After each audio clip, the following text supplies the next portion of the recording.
Bonjour à tous, aujourd'hui on plonge dans La ficelle de Guy de Maupassant. Et c'est une histoire, waouh, une tragédie humaine, vraiment intemporelle, qui nous montre comment un homme tout simple peut être complètement anéanti juste par l'injustice et la rumeur.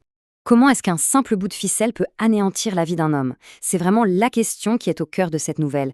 Ça nous force à réfléchir, n'est-ce pas, à la fragilité d'une réputation et à quel point un mensonge peut être destructeur. Allez, on plonge dans l'histoire pour voir ça de plus près. Alors, pour commencer, il faut s'imaginer la scène.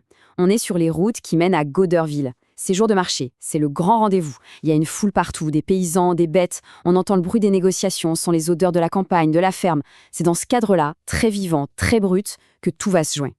Et au milieu de cette foule, on découvre notre personnage principal, Maître Hochecorne.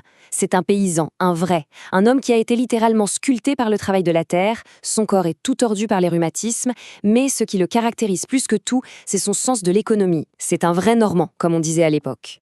Et là, Maupassant nous donne la clé de toute l'histoire avec cette phrase. Tout était bon à ramasser qui peut servir. Pour Hochecorne, c'est une philosophie de vie. Rien ne se jette. Tout peut être utile un jour. C'est une habitude, une mentalité qui pourrait passer pour une qualité, mais c'est justement ça qui va être le point de départ de toute la catastrophe. Et donc, voilà ce qui se passe. C'est un truc de rien du tout. En marchant, il voit par terre un petit bout de ficelle. Et malgré ses rhumatismes, malgré la douleur, il se baisse, difficilement, pour le ramasser.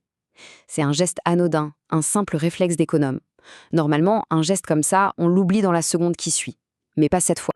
Le problème, c'est qu'il y a un témoin. Et pas n'importe qui, son ennemi juré, Malandin, le bourrelier, qui le regarde depuis le pas de sa porte. Et là, c'est le drame. D'un côté, il y a la vérité, toute simple, Hochecorne ramasse une ficelle, et de l'autre, il y a ce que Malandin pense voir. Il interprète le geste complètement différemment.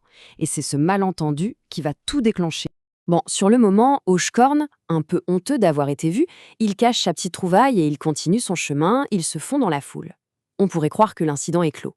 Mais pas du tout. Ce que Malandin a vu ou a cru voir, ça ne va pas en rester là. La petite graine du soupçon vient d'être plantée et elle va germer de façon spectaculaire. Un peu plus tard, tout le monde est à l'auberge. Et là, le crieur public arrive et fait une annonce.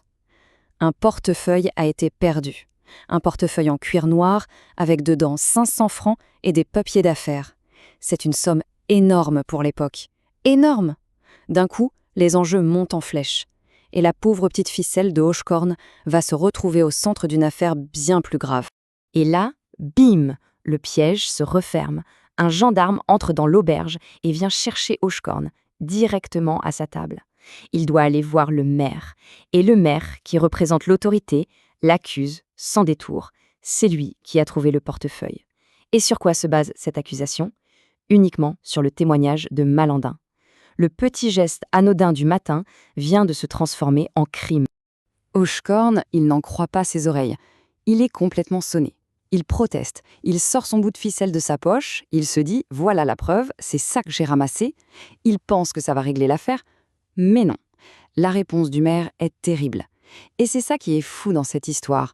La parole d'un notable, Malandin, un homme digne de foi, a plus de poids que la preuve matérielle, que la vérité d'un simple paysan.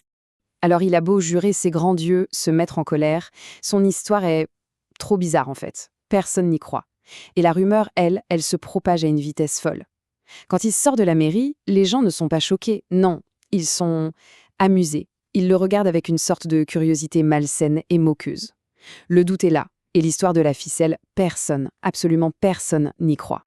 Bon, l'injustice c'est déjà énorme. Mais le pire est à venir. Le destin va jouer un tour absolument cruel à Hochecorne. Un événement qui aurait dû le sauver, le blanchir complètement, va au contraire le condamner définitivement. C'est là qu'on va voir que parfois, la vérité, ça ne suffit pas. Parce que le lendemain, coup de théâtre. Le portefeuille est retrouvé. Un autre homme, un valet de ferme, le ramène.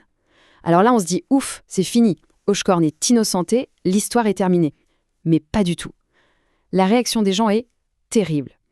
Au lieu de s'excuser, ils vont imaginer un scénario encore plus tordu. Et tout est résumé dans cette phrase qu'un type lui lance à l'auberge. C'est un vrai coup de poignard. Il y en a qui trouvent et il y en a un qui reporte.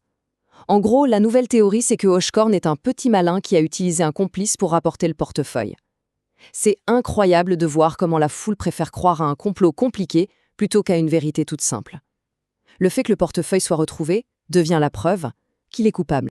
Et c'est vraiment à ce moment-là que l'histoire change de dimension.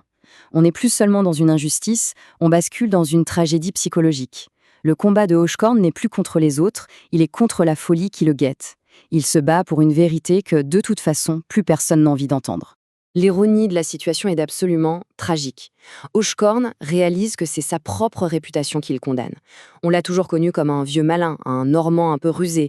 Et du coup, son histoire de ficelle, ça ne colle pas, c'est trop gros. L'étiquette qu'on lui a mise sur le dos toute sa vie est devenue une cage. Il est prisonnier du personnage que les autres ont inventé pour lui. Et là, c'est le début du calvaire au quotidien. Le harcèlement.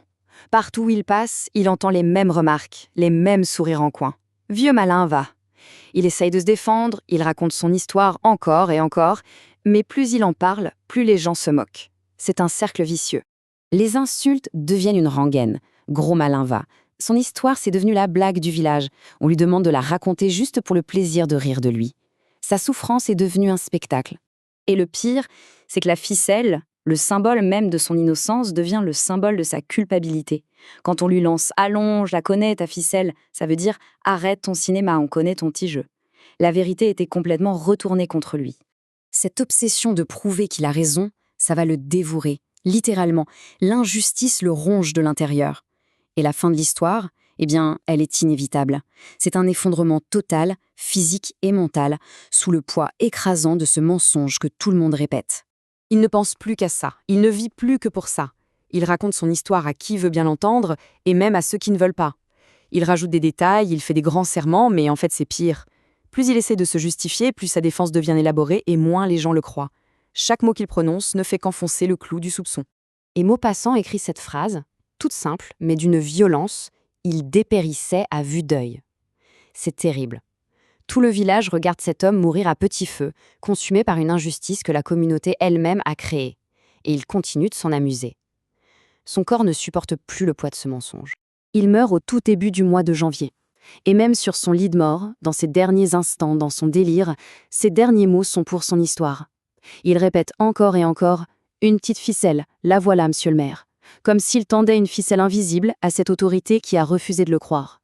C'est une fin absolument déchirante, et ça nous laisse avec cette pensée terrible. Un simple bout de ficelle, un malentendu et la méchanceté d'une rumeur, ça a suffi à anéantir un homme.